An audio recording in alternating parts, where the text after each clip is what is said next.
Hello friends, welcome to my channel smart ideal study. दोस्तों, इस video में आप लोगों को मौर्य काल से संबंधित जितने भी क्वेश्चंस हैं, इंपॉर्टेंट क्वेश्चन, वो आप लोगों को इस वीडियो में मिल जाएंगे। और इस वीडियो में आप लोगों को लास्ट में मैंने बनाया क्वेश्चन भी दिए हुए हैं जो आप लोग नोट कर सकते हैं। और ये सभी क्वेश्चन एग्जाम में पूछे हुए क्वेश्चन है और सभी क्वेश्चन प्रीवियस ईयर क्वेश्चन है। तो चलिए स्टार्ट करते हैं। पहला क्वेश्चन है आप लोगों का, यूनानियों को भारत से बाहर किसने निकाला था? तो यूनानियों को भारत से बाहर किसने निकाला था? चंद्रगुप्त मौर्य ने। और वो लास्ट यूनानी कौन था? Seleucus Nicator.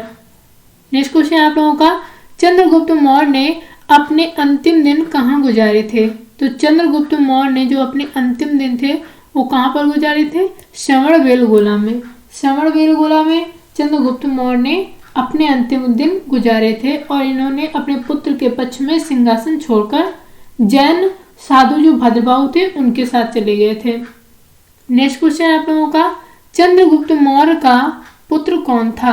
चंद्रगुप्त मौर्य का जो पुत्र था वो कौन था? वो था बिंदुसार। कौन था? बिंदुसार। चंद्रगुप्त मौर्य का पुत्र बिंदुसार था और इसे हम अमित घात के नाम से भी जानते हैं। अमित घात भी इसे कहा जाता था। आप लोगों का अगला क्वेश्चन है, बिंदुसार का पुत्र कौन था? बिंदुसार का जो पुत्र था वो कौन था? वो था सम्राट अशोक। बिंदुसार का जो पुत्र था वो अशोक थे। नेक्स्ट क्वेश्चन है आप लोगों का, बिंदुसार के शासन के दौरान अशांति कहाँ थी? बिंदुसार के शासन के दौरान अशांति कहाँ पर थी? तक्षशिला में थी। और बिंदुसार के शासन के जो दौरान तक्षशिला में विद्रोह हुआ था, उसने अशोक को कुमारा मात्र बनाकर वहां का विद्रोह दबाने के लिए भेजा। और अशोक ने न केवल विद्रोह को शांत किया बल्कि वहां की प्रजा का प्रेम और विश्वास भी जीत लिया था। तो इसका ऑप्शन सी सही होगा। नेक्स्ट क्वेश्चन आप लोगों का, अशोक के अधीन मौर्य राजतंत्र का सबसे सही वर्णन निम्नलिखित में से कौन सा होगा? तो ये कौन सा होगा? प्रबुद्ध स्वेच्छाचारी शासन। कौन सा होगा? प्रबुद्ध स्वेच्छाचारी शासन। नेक्स्ट क्वेश्चन आप लोगों का, अशोक की प्रशासनिक नीति में भारी परिवर्तन किस घटना से आया? तो ये किस घटना से आया? कलिंग युद्ध से। अशोक की प्रशासनिक नीति में भारी परिवर्तन कलिंग के युद्ध से आया था। नेक्स्ट क्वेश्चन आप लोगों का, निम्नलिखित में से वह व्यक्ति कौन है जिसका नाम देवनाम प्रियदर्शी था? तो मौर्य राजा अशोक। कौन थे वो? मौर्य राजा अशोक। इन्हें देवनाम प्रिय या फिर देवनाम प्रियदर्शी तथा राजा आदि की उपाधियों से संबोधित किया गया है। नेक्स्ट क्वेश्चन आप लोगों का, देवनाम प्रिय के नाम से कौन विख्यात है? तो कौन विख्यात है? अशोक, सम्राट अशोक। नेक्स्ट क्वेश्चन आप लोगों का, निम्नलिखित में से किसकी जानकारी अशोक के शिलालेखों से मिलती है? तो ये किसकी जानकारी मिलती है? जीवन व्रत, आंतरिक नीति, विदेश नीति। तो इन सभी सबकी मिलती है। तो इसका ऑप्शन डी सही होगा। सभी विकल्प सही हैं। जीवन व्रत, आंतरिक नीति और विदेश नीति। नेक्स्ट क्वेश्चन आप लोगों का, कलिंग युद्ध, यहाँ पर युद्ध होगा। कलिंग युद्ध के बाद निम्नलिखित में से किसने महाराजा अशोक के रूपांतरण को दर्ज किया? तो ये किसने किया है? रॉक एडिक्ट 13 यानी 13वें शिलालेख में कलिंग युद्ध के संदर्भ में स्पष्ट साक्ष्य मिलते हैं। नेक्स्ट क्वेश्चन आप लोगों का, कलिंग युद्ध किस वर्ष हुआ था? तो ये किस वर्ष हुआ था? 261 बीसी। 261 ईसा पूर्व कलिंग का युद्ध हुआ था। नेक्स्ट क्वेश्चन आप लोगों का, अशोक पर कलिंग युद्ध का प्रभाव कहाँ दिखाई देता है?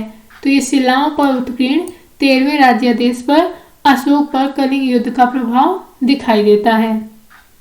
आप लोगों का अगला क्वेश्चन है, चंद्रगुप्त मौर्य के दरबार में भेजा गया यूनानी राजदूत कौन था? तो चंद्रगुप्त के दरबार में भेजा गया जो यूनानी राजदूत था वो कौन था? मेगस्थनीज था। कौन था? मेगस्थनीज था। मेगस्थनीज यूनानी यानी ग्रीस शासक सेल्यूकस निकेटर का राजदूत था जो कि चंद्रगुप्त मौर्य के दरबार में आया था। और इसने अपनी बुक जो इंडिका है, इंडिका में इसने मौर्य युगीन समाज एवं प्रशासन के विषय में भी लिखा है। नेक्स्ट क्वेश्चन आप लोगों का, मौर्य दरबार में ग्रीस के राजदूत का नाम क्या था? तो ये क्या था? मेगस्थनीज। मौर्य दरबार में ग्रीस के राजदूत का नाम मेगास्थनीज था। अगला क्वेश्चन आप लोगों का, इंडिका किसने लिखी? तो ये किसने लिखी है? मेगास्थनीज ने। इंडिका जो बुक है वो किसने लिखी है? मेगास्थनीज ने। नेक्स्ट क्वेश्चन आप लोगों का, अशोक ने किस बौद्ध साधु से प्रभावित होकर बौद्ध धर्म अपनाया था? तो ये किससे प्रभावित हुए थे? उपगुप्त से। अशोक ने बौद्ध साधु उपगुप्त से प्रभावित होकर बौद्ध धर्म अपनाया था। अगला क्वेश्चन आप लोगों का, चंद्रगुप्त मौर्य का प्रसिद्ध गुरु चाणक्य निम्नलिखित में से किस विद्या केंद्र से संबंधित था? तो ये किस विद्या केंद्र से संबंधित था? तक्षशिला से संबंधित थे। नेक्स्ट क्वेश्चन आप लोगों का, मौर्य काल के दौरान शिक्षा का सबसे प्रसिद्ध केंद्र निम्न में से कौन सा था? तो ये कौन सा था? तक्षशिला था। मौर्य काल में शिक्षा का सर्वाधिक प्रसिद्ध केंद्र तक्षशिला था। यहाँ विश्व भर से लोग पढ़ने आते थे। तो इसका ऑप्शन डी सही होगा। नेक्स्ट क्वेश्चन आप लोगों का, अर्थशास्त्र के लेखक किसके समकालीन थे? तो अर्थशास्त्र के जो लेखक हैं वो किसके समकालीन थे? ये चंद्रगुप्त मौर्य के। किसके समकालीन थे? चंद्रगुप्त मौर्य के। चंद्रगुप्त मौर्य ने चाणक्य या कौटिल्य की सहायता से अंतिम नंदवंशी शासक घनानंद को पराजित कर 322 ईसा पूर्व में मौर्य साम्राज्य की स्थापना की थी। अर्थशास्त्र का लेखक कौटिल्य चंद्रगुप्त मौर्य का प्रधानमंत्री था। नेक्स्ट क्वेश्चन आप लोगों का, अर्थशास्त्र की रचना किसने की थी? तो अर्थशास्त्र की रचना ये किसने की थी? कौटिल्य ने। अर्थशास्त्र की रचना कौटिल्य ने की थी। अगला क्वेश्चन आप लोगों का, अशोक के शिलालेख किस लिपि में खुदे हुए हैं? तो अशोक के शिलालेख किस लिपि में है? ब्राह्मी लिपि में। जो अशोक के शिलालेख हैं वो किस लिपि में उत्कीर्ण हुए हैं? ब्राह्मी लिपि में उत्कीर्ण हुए हैं। नेक्स्ट क्वेश्चन आप लोगों का, किस प्रसिद्ध शासक को शिलालेखों का जनक कहा जाता था? तो ये सम्राट अशोक को इन्हें शिलालेख का जनक कहा जाता था। नेक्स्ट क्वेश्चन आप लोगों का, निम्नलिखित में से कौन सा तत्व धम्म में वर्णित नहीं था? तो ये कौन सा तत्व है जो धम्म में वर्णित नहीं था? वो था संघ के प्रति आस्था। क्या था? संघ के प्रति आस्था। नेक्स्ट क्वेश्चन आप लोगों का, मौर्य वंश के शासक के दौरान स्थानिक कौन था? मौर्य वंश के शासन के दौरान स्थानिक कौन था? ये था जिला प्रशासक। कौन था? जिला प्रशासक था, जिसे स्थानिक कहा जाता था। अगला क्वेश्चन आप लोगों का, मौर्य वंश के तत्काल बाद किस वंश ने आकर मगध राज्य पर शासन किया? तो मौर्य वंश के बाद इसके तत्काल बाद कौन सा वंश आया था जिसने मगध पर शासन किया था? वो था शुंग वंश। कौन था? शुंग वंश। अंतिम मौर्य सम्राट बृहद्रथ की हत्या करके पुष्यमित्र शुंग द्वारा 184 ईसा पूर्व में शुंग वंश की स्थापना की गई थी। ये आप लोगों के वन लाइनर क्वेश्चन है जिन्हें आप नोट भी कर सकते हैं। जिसमें आप लोगों का पहला क्वेश्चन है, चंद्रगुप्त मौर्य कब पैदा हुए थे? तो चंद्रगुप्त मौर्य का जन्म कब हुआ था? 340 ईसा पूर्व हुआ था। नेक्स्ट क्वेश्चन आप लोगों का, चंद्रगुप्त किस वंश का शासक था? तो ये मौर्य वंश का शासक था। नेक्स्ट क्वेश्चन आप लोगों का, चंद्रगुप्त मौर्य किस धर्म के प्रबल अनुयायी थे? तो ये जैन धर्म के प्रबल अनुयायी थे। अगला क्वेश्चन आप लोगों का, बिंदुसार किसका पुत्र था? तो जो बिंदुसार था वो किसका पुत्र था? चंद्रगुप्त का। किसका? चंद्रगुप्त का। अगला क्वेश्चन आप लोगों का, महान अशोक किस वंश के शासक थे? तो ये मौर्य वंश के शासक थे। किस वंश के शासक थे? मौर्य वंश के शासक थे महान अशोक। नेक्स्ट क्वेश्चन आप लोगों का, कलिंग का युद्ध किस वर्ष हुआ था? कलिंग का युद्ध 261 ईसा पूर्व हुआ था। कब हुआ था? 261 ईसा पूर्व हुआ था कलिंग का युद्ध। नेक्स्ट क्वेश्चन आप लोगों का, चाणक्य को और किस नाम से भी जाना जाता था? तो चाणक्य को और किस नाम से जाना जाता था? कौटिल्य के नाम से। नेक्स्ट क्वेश्चन आप लोगों का, चट्टानों को काट कर बनाई गई सबसे पुरानी वास्तुकला कहाँ पाई जाती है? तो ये कहाँ पर पाई जाती है? बिहार में। नेक्स्ट क्वेश्चन आप लोगों का, सांची में स्थित बौद्ध स्मारकों का निर्माण किसने किया था? मौर्य राजवंश ने। किसने किया था? मौर्य राजवंश ने किया था। सांची के बौद्ध स्मारक कहाँ हैं? ये आप लोगों का अगला क्वेश्चन है। सांची के बौद्ध स्मारक कहाँ पर है? ये कहाँ पर है?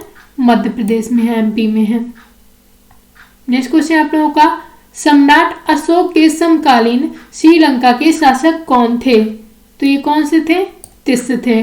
सम्राट अशोक के समकालीन श्रीलंका के शासक तिस्स थे। नेक्स्ट क्वेश्चन आप लोगों का, कौटिल्य प्रधानमंत्री थे, तो ये किसके थे? ये चंद्रगुप्त मौर्य के प्रधानमंत्री थे, कौटिल्य या चाणक्य। नेक्स्ट क्वेश्चन आप लोगों का, मौर्य वंश के सबसे प्रसिद्ध शासक कौन थे? तो ये थे सम्राट अशोक। नेक्स्ट क्वेश्चन आप लोगों का, अशोक के अधिकांश अभिलेख किस भाषा व लिपि में हैं? तो ये किस भाषा में है? प्राकृत व ब्राह्मी में। किस भाषा में है? प्राकृत या ब्राह्मी में है। अगला क्वेश्चन देखते हैं। नेक्स्ट क्वेश्चन आप लोगों का, चाणक्य का एक दूसरा नाम क्या है? तो वो क्या है? विष्णुगुप्त। अगला क्वेश्चन आप लोगों का, अर्थशास्त्र किस विषय पर लिखी गई पुस्तक है? तो अर्थशास्त्र ये किस विषय पर लिखी गई है? राजनीति पर। नेक्स्ट क्वेश्चन आप लोगों का, विश्व के इतिहास में एकमात्र राजा कौन था जिसने कलिंग युद्ध के जीतने के बाद विजय त्याग दिया था? तो ये किस सम्राट ने किया था? सम्राट अशोक ने। नेक्स्ट क्वेश्चन आप लोगों का, सारनाथ स्तंभ का चक्र किससे इंगित करता है? किसे इंगित करता है? तो ये प्रगति को। ये आप लोगों का लास्ट क्वेश्चन है। मौर्य साम्राज्य की राजधानी कहाँ स्थित थी? ये पाटलिपुत्र में। कहाँ पर?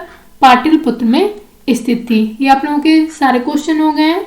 अगर आप लोगों को वीडियो पसंद आई हो तो वीडियो को लाइक करें, शेयर करें और मेरे चैनल को सब्सक्राइब करें। आगे ऐसी ही वीडियो और लाते रहेंगे टॉपिक वाइज। तब तक के लिए धन्यवाद।